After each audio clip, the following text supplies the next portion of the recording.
Kawan-kawan ketahui bahwa yang dibaikkan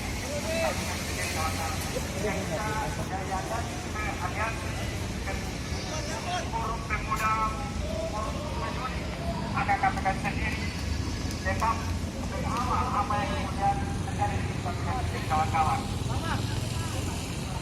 Baik itu rasi pertama saya kasihkan kepada kawan-kawan.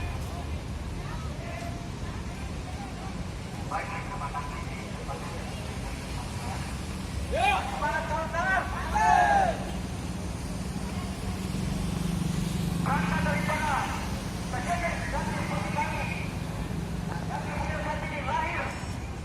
Dari inisiatif kami bersama bahwa kami menilai ada praktek politik yang sedang terjadi di Kongo sebagai presiden ini. Kita sedang membersihkan bersama. Kita punya hak untuk menyampaikan aspirasi bersama. Kami mahasiswa.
Ya, hari ini seperti saya sampaikan tadi pada saat menutup di depan itu bahwa saya mengquote apa yang disampaikan oleh pelukis Frida Kahlo. Dia mengatakan begini, bahwa saya tidak pernah melukis ketakutan saya tidak pernah melukis mimpi-mimpi saya, tapi saya melukis tentang reality.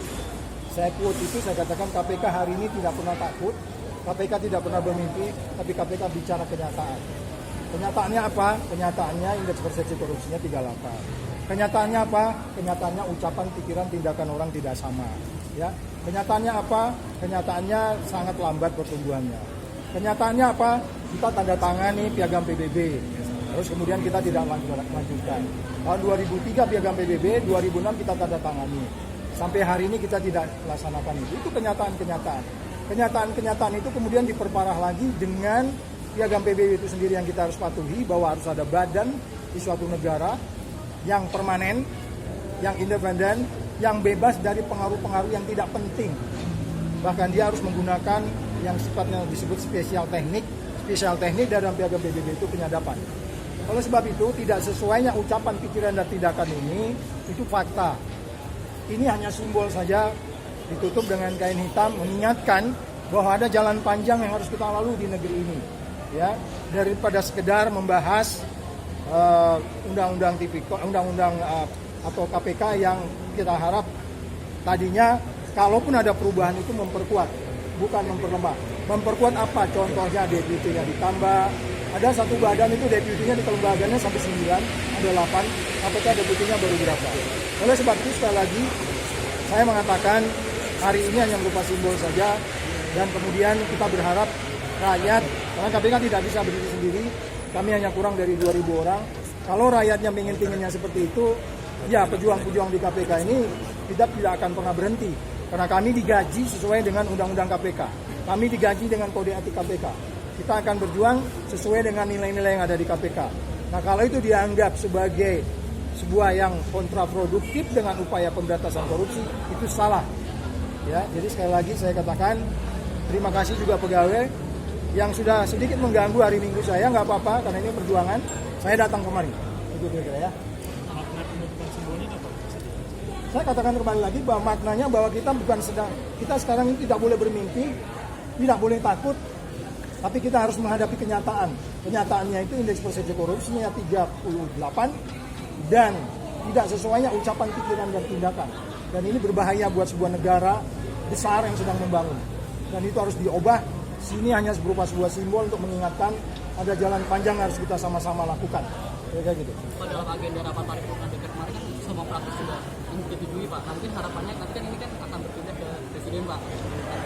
Nah ini harapannya seperti apa? Surat sudah kita kirim, saya pikir itu dibaca dan direnungkan untuk kemudian diambil kebijakan. Ya, sudah kita tanda tangani dan kita tunggu saja hasilnya seperti apa.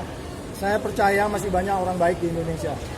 Saya percaya masih banyak juga orang yang punya konflik of interest. Tapi saya percaya orang-orang baik ini akan berada di barisan KPK. Ada dua barisan yang sekarang itu tegas, yang mendukung dan menolak. Dan saya pikir barisan orang baik itu pasti akan lebih panjang. Saya yakin itu. Tinggal bagaimana KPK sebagai konduktornya, sebagai orkestra yang mengorkestra pemberantasan korupsi ini, dia tidak boleh diam. Hari ini hanya berupa sebuah orkestra, sebuah sinyal, sebuah tone, sebuah nada yang kita mainkan harus sama nadanya, kira-kira gitu. Pak, ada beberapa poin Pak yang disorot oleh KPK terkait dengan poin-poin yang tertera dengan revisi Undang-Undang KPK. Pak. Secara keseluruhan 9 poin itu kan disorot semua, ya. Yang disampaikan oleh Pak Agus ada kemarin kita dan saya dan dalam konferensi pers. Poinnya tidak lebih dari itu. Dan itu penjelasannya ada ya. Oke ya. Pak, pada Jumat kemarin Wakil Ketua DPR Fahri Hamzah menyatakan ada internal KPK yang mendukung revisi Undang-Undang KPK, ini bagaimana Pak? Ya, banyak yang mendukung revisi. Saya juga termasuk. Revisi yang memperkuat KPK. Seperti contoh yang sederhana, tambahin deputinya satu lagi. Ya kan? Saya mau pingin sebenarnya itu deputi apa? Deputi penindakannya itu ditambah lagi, ya, unit-unitnya. Terus kemudian sekarang sudah bentuk apa yang kita sebut sebagai financial intelligence, dan seterusnya. Jadi struktur itu belum ada. Jadi kalau untuk memperkuat, kenapa tidak? Gitu ya. Kalau orang bilang ini udah terlalu lama undang-undangnya, dengan yang ada sekarang aja kita cukup perform, ya. Kalau dengan undang-undang yang ada sekarang aja kita mau pingin menangkap orang 5 orang per hari atau 10 orang per hari itu bisa. Karena surat yang ke KPK itu sekitar 6.000 itu 30% punya potensi korupsi. Jadi yang kita lakukan sekarang OTT itu kurang dari 200 itu juga orang bilang KPK OTT terus nggak juga. OTT itu kurang dari setengah dari penindakan kita.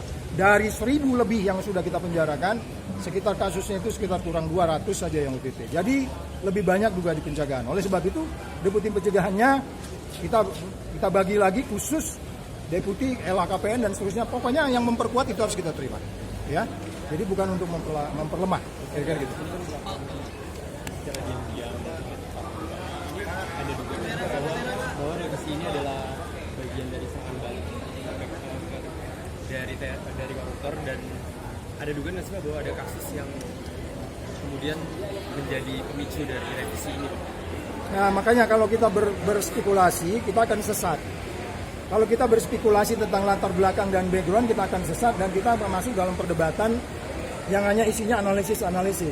Analisis itu tentu benar ada warning, forecasting, dan problem solvingnya. Tetapi yang paling penting adalah ketika kita bicara faktanya bahwa indikasinya dia akan semakin lemah, ya dia harus ditolak.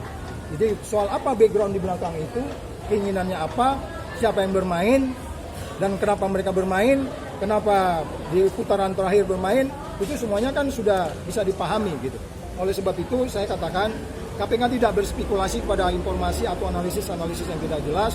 Kita kembali saja kepada poin-poin apa sebenarnya yang bisa KPK menjadi tidak prudent, KPK menjadi tidak perform, KPK menjadi lebih lemah, KPK menjadi lebih sulit untuk menegakkan keadilan, kebenaran, kejujuran, terlebih dalam kaitan tindak pidana korupsi. Saya kira itu ya. Pak, tapi beberapa partai politik itu menyebutkan bahwa revisi Undang-Undang KPK ini untuk membangun sebuah sistem yang masih dinilai kurang dari KPK sendiri, Pak. Itu tanggapan seperti Pak? Apakah emang ada yang kurang yang harus ditambahkan oleh KPK sehingga harus direvisi kembali atau bagaimana, Pak? Ya, 4 tahun saya di sini memang ada banyak yang harus diperbaiki, ya. Tapi dengan yang undang-undang ada itu, perbaikan itu tinggal saya katakan beri saya banyak orang, beri saya banyak uang. Saya akan kembangkan resource KPK menjadi lebih berani mengejar yang 7.000 surat pengaduan itu. Kamu bisa bayangkan bagaimana perasaan hati orang yang ngirim surat itu kalau kamu tidak tanggapi. betul beberapa surat itu faktanya sangat sumir. Itu yang harus kamu dalami. Kamu bisa bayangkan sekarang pihak koordinator wilayahnya dipegang oleh 5 orang. Dia harus memperhatikan Aceh, memperhatikan Sumut, memperhatikan Lampung, memperhatikan Riau. Diatasi oleh 5 orang. Kami bicara 8 area di sana. Kamu bisa bayangkan itu.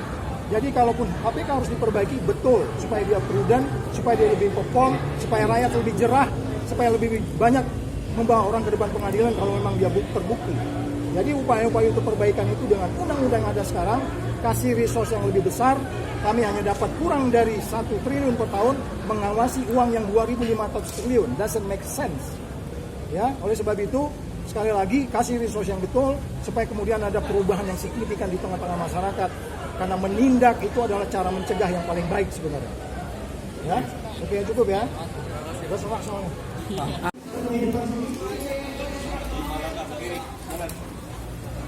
Maju saja kehidupan ini ya.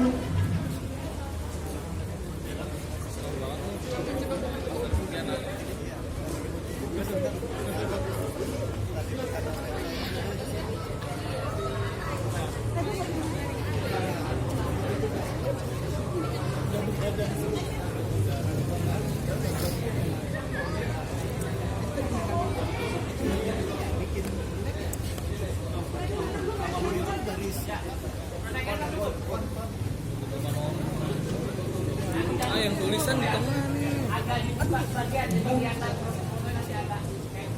Akso, yang tulisan di tengah sini nih kan. Yang tulisan maju ke depan sini. Kalau maju ke depan sini. Biar kelihatan. Belum dulu. Kawan-kawan yang tulisan. Pelan-pelan tulisannya tunggu. Tulisannya tunggu.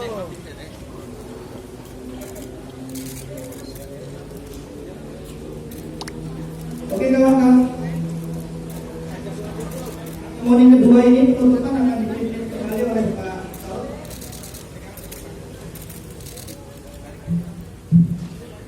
Saya ulangi, kita kemarin bukan sedang takut, kita bukan sedang mimpi. Kita sedang menghadapi kenyataan. Turun dikit mas. Kita bukan sedang takut, bukan sedang mimpi, kita menghadapi kenyataan bahwa ada yang harus kita lakukan dalam rangka masa depan pemberantasan korupsi di Indonesia. Simbol-simbol ini mungkin bisa jadi tidak akan berpengaruh terhadap orang-orang yang punya konflik of interest. Tapi bagi orang-orang yang memakai hatinya, dia akan menganalisis apa sebenarnya dibalik ini, apa sebenarnya keprihatinan kita. Untuk itu kita tutup untuk sampai lagi. Terima kasih. Lanjut. Tangan angkat, angkat. Belum mbak, tunggu dulu mbak.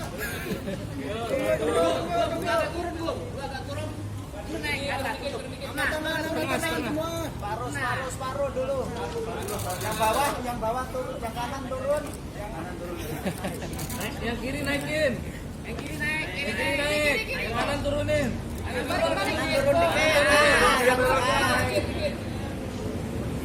Ya, yang lain terus. Nggak kelihatan juga di bawah.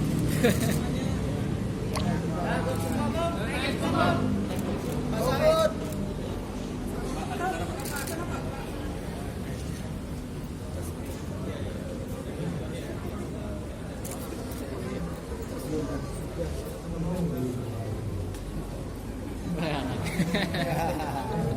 Dulu mau ada musik ya, ada